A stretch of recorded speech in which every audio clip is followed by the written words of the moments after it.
gently and slowly read you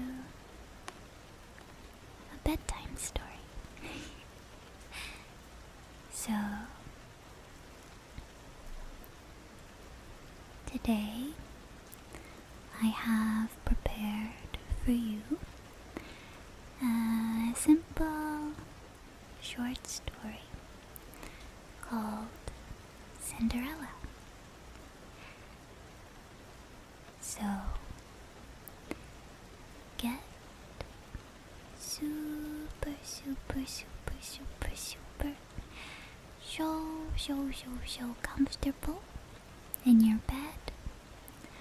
Relax your shoulders, relax your jaw, relax your hands, relax your whole body, because it's time for bed. Alright. Cinderella. Once there lived a poor servant girl. Her days were long and grueling, filled with the most tiresome and tedious chores. Scrubbing floors, washing clothes, dusting shelves, and cooking meals.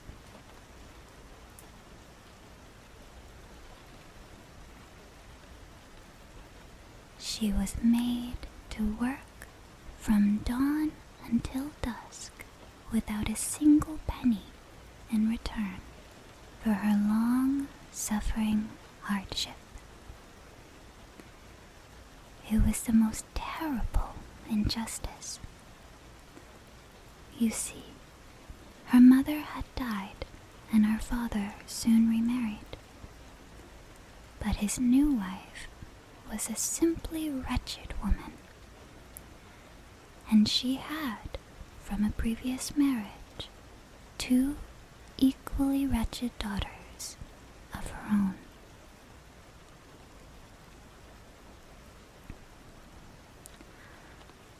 They would tease the poor girl dreadfully each day.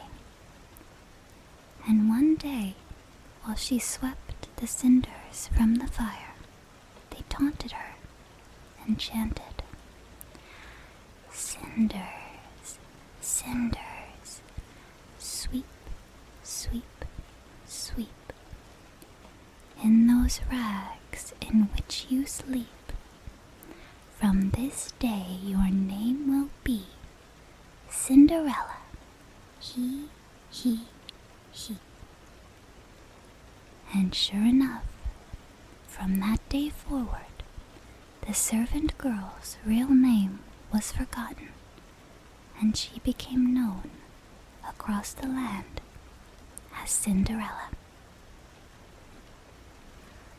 She was a meek and mild-natured young lady.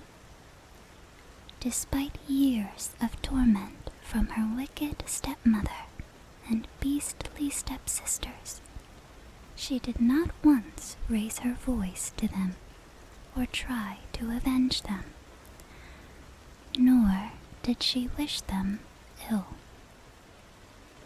She simply continued with her duties in the hope that one day, when she was older, she would escape and live the wonderful life of which she had often dreamed.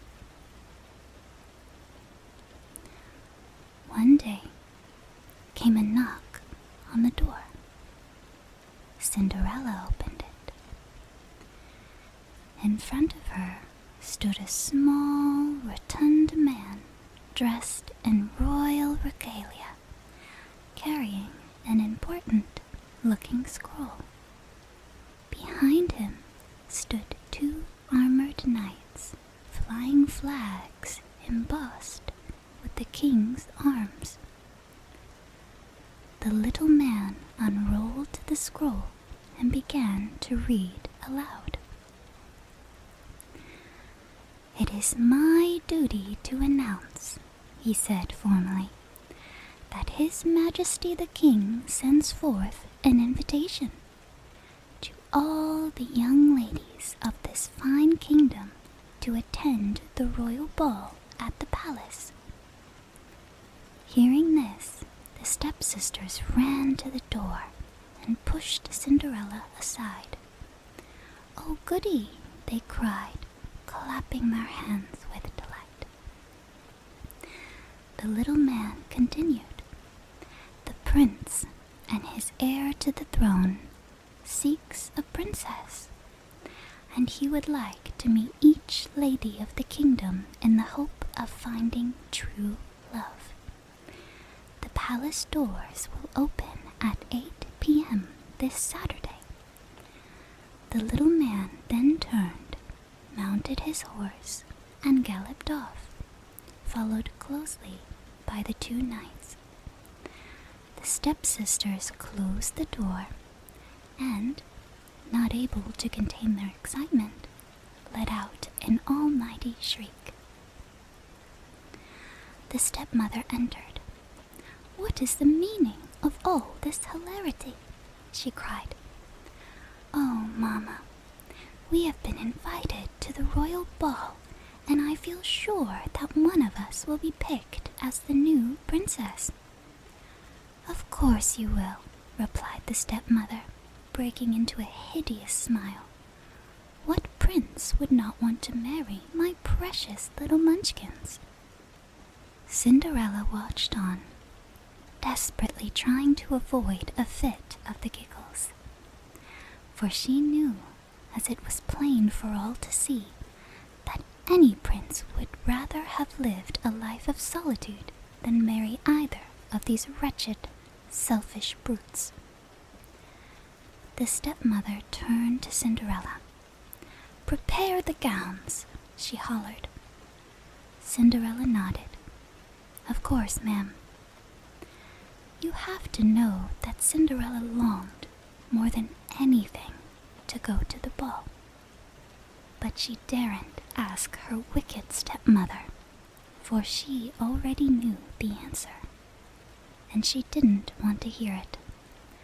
So she simply busied herself for the following days with her chores and, of course, preparing her stepsister's ball gowns. The evening of the royal ball arrived. A splendid horse-drawn carriage pulled up to the front door, and the stepsisters, adorned in their painstakingly hand-stitched gowns, promptly climbed aboard. Cinderella looked on with great sadness as the carriage set off down the road towards the palace. She sighed deeply. "If only I had a single wish," she said to herself, "I would attend the royal ball and, for just one night, be spared my frightful chores." Suddenly, there was a flash. A tiny fairy appeared in front of Cinderella, hovering like a hummingbird at Cinderella's eye level and clasping a tiny wand. "And you shall," said the fairy. "Shall what?" Cinderella replied, looking confused. "You shall have your wish, for I am your fairy godmother. Oh, how you have suffered in silence all these years. You are a kind soul, a mild and gracious young lady, and you shall go to the ball. Your wish, my dearest Cinderella, is my command." Cinderella beamed. "Oh my!" she exclaimed with glee. Then she stopped, and a frown came upon her face. "But I am not prepared, fairy godmother. My clothes are threadbare, and my shoes are tattered. I cannot possibly attend the palace like this." "Worry not, Cinderella," said the fairy godmother with a smile. "For all I will need to grant your wish is a pumpkin, a rat, 2 mice, and 4 grasshoppers." Cinderella looked mystified. "Hurry along then, dear." And so she did. First, Cinderella went to the garden and returned with a large, ripe pumpkin. The fairy godmother tapped it once with her wand, and, in an instant, it transformed into a majestic golden carriage. Then she went to a trap in the kitchen and returned with a rat. "Excellent, dear," said the fairy godmother. "Now, if you wouldn't mind just placing it on the coachman's seat for me." Cinderella obliged. Another swoosh of the wand, and this time a resplendent coachman appeared.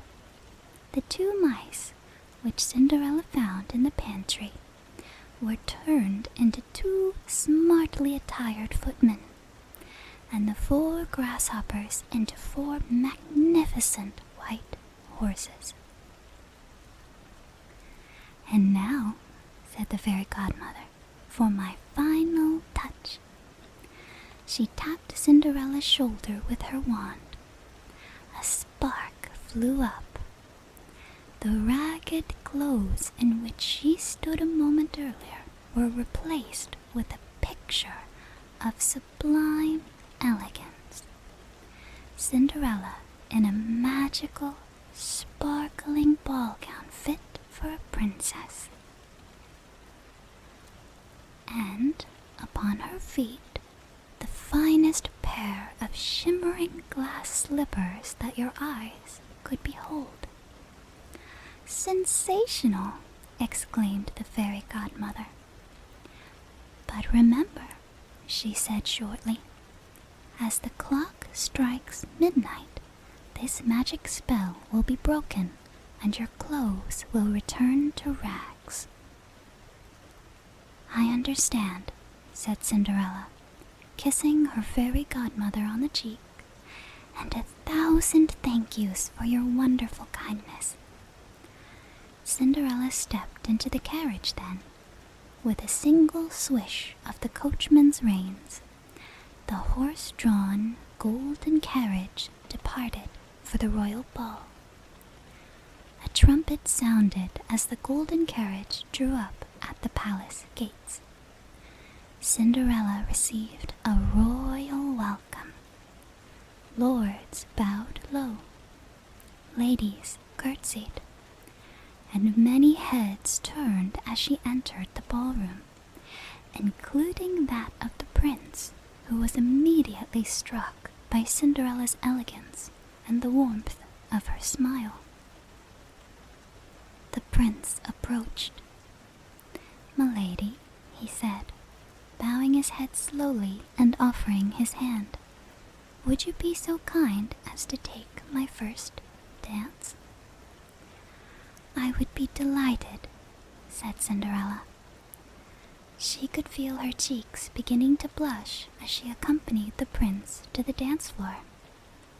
The orchestra began to play. Every eye in the ballroom was upon them, including those of her stepsisters. But such was her transformation, they simply didn't recognize her. Instead, they stared in envy, longing to take her place before the prince. But they never did. From that moment forth, the prince had only eyes for Cinderella. The 2 of them spent the whole evening dancing in each other's arms and greatly enjoying each other's company. Many hours drifted by. 9 p.m., 10 p.m., 11 p.m. Suddenly, Cinderella looked up at the clock. It was 11:59 p.m., and she only had 1 minute before the magic spell was broken. "I must go," she said to the prince. Without delay, she darted out of the room, past the guards, and through the palace. But as she reached the hall, she lost one of her glass slippers, and in her haste to get away, she left it. Alas, the clock struck midnight. Cinderella found no coach outside the palace, only a pumpkin. Even the rat, mice, and grasshoppers were nowhere to be seen.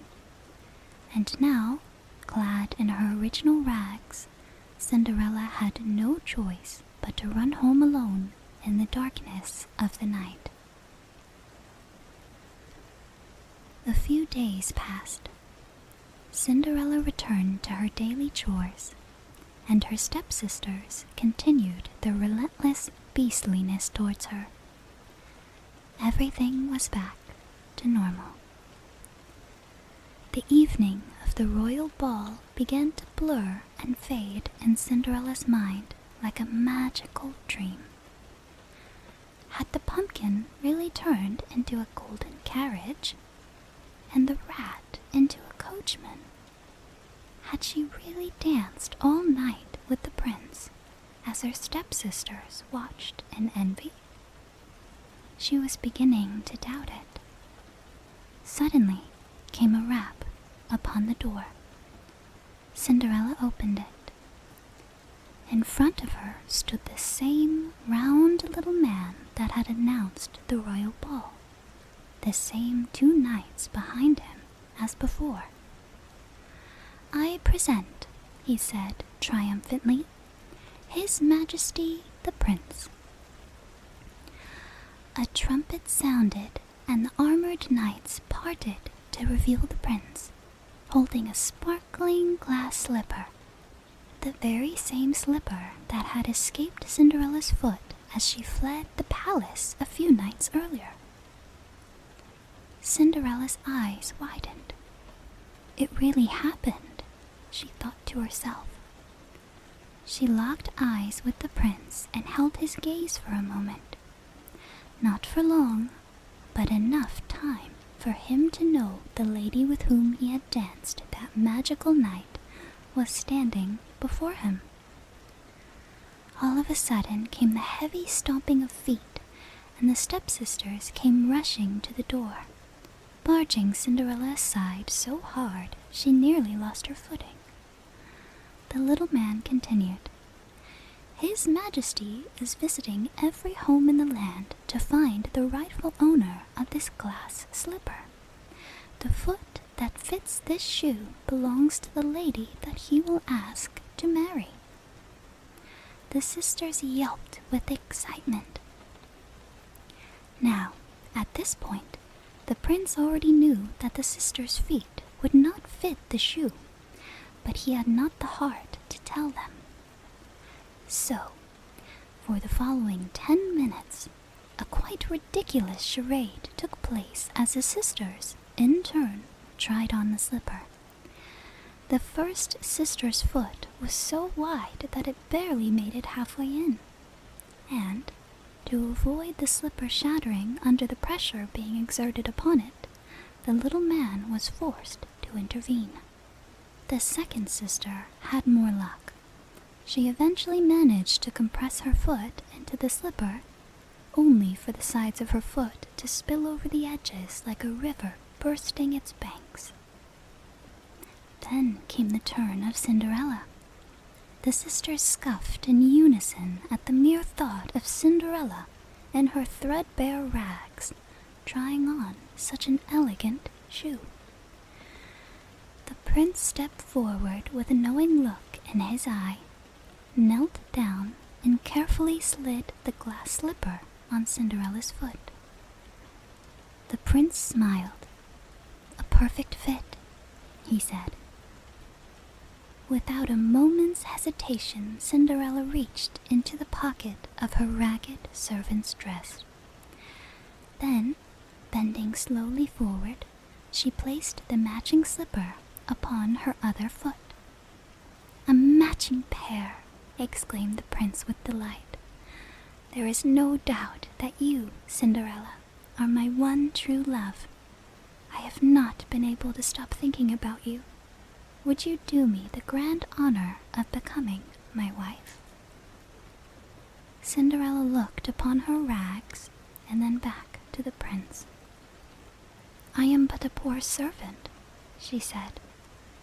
"You are," replied the prince, "a princess in my eyes, and it matters not to me of the clothes upon your back, for we share something more valuable than the gold of 1,000 kingdoms." He looked longingly into Cinderella's eyes and said, "We share love." I am pleased to say that Cinderella gladly accepted the prince's proposal, and shortly after, they were married. Before long, they ruled as king and queen and dedicated their lives to the happiness and prosperity of the people in their wonderful kingdom. The end. I really hope that you enjoyed this wonderful story. I really enjoyed reading it to you, and maybe if you enjoy it enough, I will find some other stories to read to you some other time. So I hope, if you are not already asleep, I hope that you have a great night and sleep very comfortably and without disturbance. As always, I am so grateful to spend this time with you, and I can't wait to see you